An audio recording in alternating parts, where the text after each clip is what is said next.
राधे राधे। हरे कृष्ण। हिंदू धर्म में एकादशी का विशेष महत्व होता है, लेकिन फाल्गुन महीने के शुक्ल पक्ष में आने वाली आमल की एकादशी का सबसे महत्व बताया जाता है और इस दिन आंवला एकादशी या रंग भरी एकादशी के नाम से भी इसे जाना जाता है। धार्मिक मान्यताओं के अनुसार इस दिन भगवान विष्णु के साथ साथ आंवले के वृक्ष की पूजा करने से व्यक्ति को जन्म मरण के बंधन से मुक्ति मिलती है और अंत में मोक्ष की प्राप्ति होती है।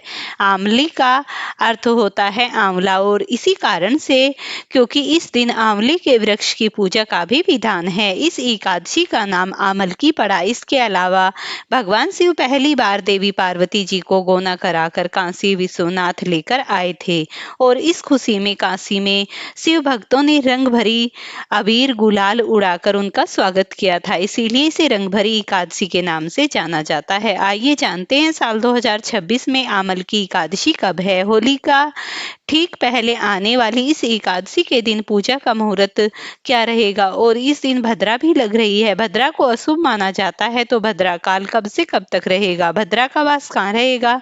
हरिवासर का समय एकादशी व्रत रखने वालों सभी भक्तों के लिए सबसे महत्वपूर्ण होता है। मान्यता है कि एकादशी नियमों के अनुसार हरिवासर के समय एकादशी का उपवास खोला जाता है और हरिवासर द्वादशी तिथि का प्रथम पहर चौथा पहर होता है और नियमों के अनुसार एकादशी का व्रत द्वादशी तिथि में ही खोला जाता है। तो हरिवासर का समय कब से कब तक रहेगा और एकादशी का उपवास खोलने का यानी पारण करने का शुभ मुहूर्त कब से कब रहेगा। इस बार आमल की एकादशी अर्थात रंग भरी एकादशी 27 फरवरी दिन शुक्रवार को है।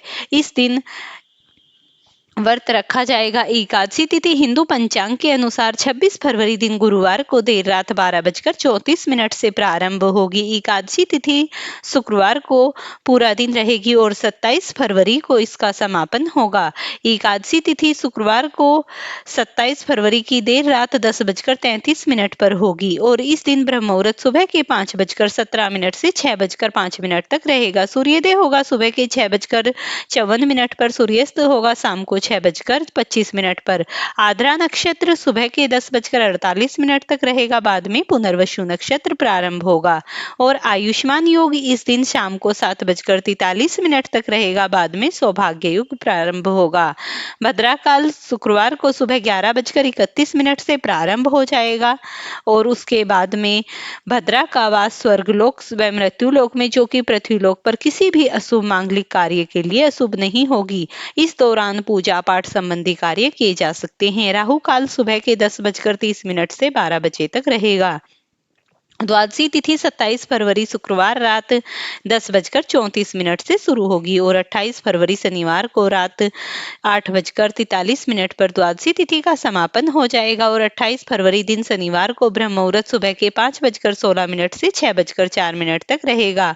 सूर्योदय होगा सुबह के 6:53 पर, सूर्यास्त होगा शाम को 6:25 पर। प्रातः काल पूजा मुहूर्त 5:33 से 6:47 के बीच में कर सकते हैं। पुनर्वसु नक्षत्र इस दिन सुबह 9:34 तक रहेगा, बाद में पुष्प नक्षत्र प्रारंभ होगा। सौभाग्य योग 5:03 तक रहेगा, बाद में शोभन योग होगा और राहु काल सुबह 9 बजे से 10:30 तक रहेगा। द्वादशी तिथि लगते ही हरिवासर का समय प्रारंभ हो जाएगा और हरिवासर का समय 28 फरवरी दिन शनिवार को 4:30 पर समाप्त होगा। आमल की एकादशी व्रत पारण करना यानी उपवास खोलने का शुभ मुहूर्त 28 फरवरी दिन शनिवार को सुबह के 6:54 से 9:06 तक रहेगा और इस बार की द्वादशी तिथि महाद्वादशी है, क्योंकि इस दिन नरसिंह द्वादशी भी है। भगवान विष्णु ने नरसिंह रूप की पूजा का इस दिन विधान है। भक्त जो भगवान विष्णु या भगवान श्री कृष्ण में आस्था रखते हैं या इससे जुड़े हुए जो भी भक्त हैं, वह एकादशी के साथ साथ महाद्वादशी का भी व्रत रखते हैं। इन 2 दिनों के दौरान अन्न ग्रहण नहीं किया जाता और ऐसे में आपकी श्रद्धा है, आप चाहें तो दोनों ही दिन उपवास कर सकते हैं, नहीं तो द्वादशी के दिन नरसिंह भगवान का आप पूजन करके कथा का श्रवण अवश्य करें। एकादशी का व्रत रखने वाले भक्तों को सुबह जल्दी उठकर स्नान कर विष्णु भगवान का ध्यान करके संकल्प लेना चाहिए। फिर भगवान विष्णु की प्रतिमा के समक्ष घी का दीपक जलाएं। आंवले के वृक्ष के पास जाकर आंवले की जड़ में जल अर्पित कच्चा दूध अर्पित करें। धूप दीप से आरती करें। अगर आंवले का वृक्ष आसपास हो तो भगवान विष्णु को इस दिन आंवले के 5 या 7 फल अर्पित करें। फिर एकादशी की कथा पढ़ें, सुने। ओम नमो भगवते वासुदेवाय मंत्र का जप करें। पूजा पाठ समापन। आरती करने के बाद भगवान विष्णु को एकादशी के दिन केवल फलों या पंचामृत का, दूध दही या घर पर बनी शुद्ध मिठाइयों का भोग लगाकर तुलसी का पत्ता डालकर अर्पित करें। इस दिन भगवान विष्णु के अलावा भगवान शिव और माता पार्वती का पूजन करें। उन्हें अबीर, गुलाल आदि अर्पित करें और किसी सुहागिन महिला को सुहाग की सामग्री दान में दें। भूलकर भी एकादशी के दिन चावल या चावल से बनी चीजों का सेवन नहीं करना चाहिए, लेकिन पूजा सुबह और शाम जरूर करनी चाहिए। शाम के समय तुलसी जी में दीपक जलाना चाहिए। एकादशी के दिन यानी गुरुवार को तुलसी के पत्ते तोड़कर रख लेने चाहिए। ये थी आज की जानकारी। फ्रेंड्स, अगर आपको ये वीडियो पसंद आई हो तो इसे लाइक शेयर करें। चैनल पर नए हैं तो चैनल को सब्सक्राइब करें।